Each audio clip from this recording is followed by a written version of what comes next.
Please kindly click on the red subscribe button below this video and subscribe to our YouTube channel.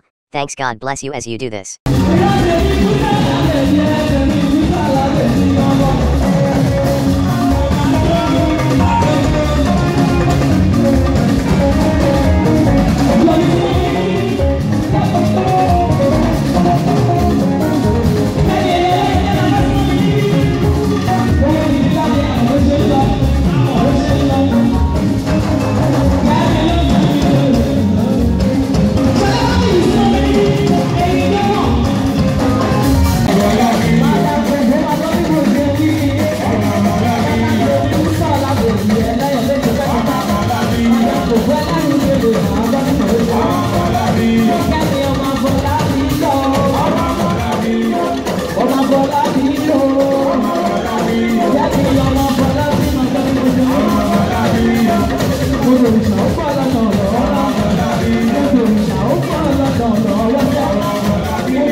Àwọn bọ̀bọ̀ rẹ̀ ètò ìjọba máa rántí mọ́ àlọ́mọdé tí lọ́wọ́.